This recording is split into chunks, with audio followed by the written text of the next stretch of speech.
Il-progress f'pajjiżna ma seħħx b'kombinazzjoni iżda kien ir-riżultat ta' tmexxija stabbli u tim maqut. Dan kien il-messaġġ ewlieni tal-Prim Ministru mexxej Laburista Robert Abela waqt ir-raba' mass meeting tal-Partit Laburista fil-Victor Tedesco Stadium fil-Ħamrun. Il-Prim Ministru ppreżenta l-aħħar snin bħala perjodu ta' tkabbir ekonomiku sostnut fejn sostna li l-progress ekonomiku ta' Malta ma kienx każwali iżda riżultat ta' tmexxija stabbli u tim politiku maqut li mexxa lil pajjiż il quddiem. Il-ġimgħa stess il-Kummissjoni Ewropea issiġillat dak li ilna ngħidu.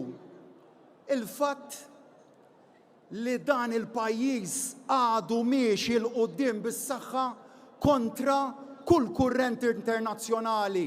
Ekonomija b'saħħitha, l-aktar ekonomija b'saħħitha u li kibret fl-Ewropa. Fil-Ħamrun il-Prim Ministru għamel ukoll kuntrast ċar bejn il-Gvern u l-Oppożizzjoni u qal fil-waqt li l-Partit Laburista qed jippreżenta proposti kosted u direzzjoni ċara, il-Partit Nazzjonalista qed jippreżenta proposti li skontu huma mimlija żbalji u nuqqas ta' preparazzjoni. 900 miljun euro oħra żball fuq it-trasport tal-massa and counting.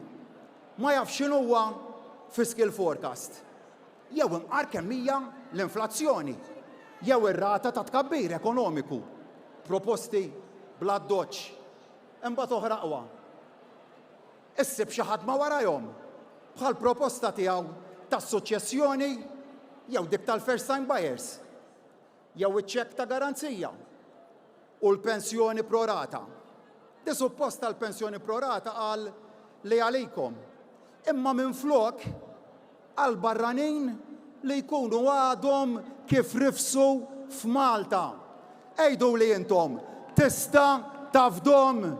Il-Prim Ministru rrefera wkoll għal kwistjoni tal-IVF fejn qal li l-Gvern Laburista introduċa IVF b'xejn biex aktar koppji isiru ġenituri.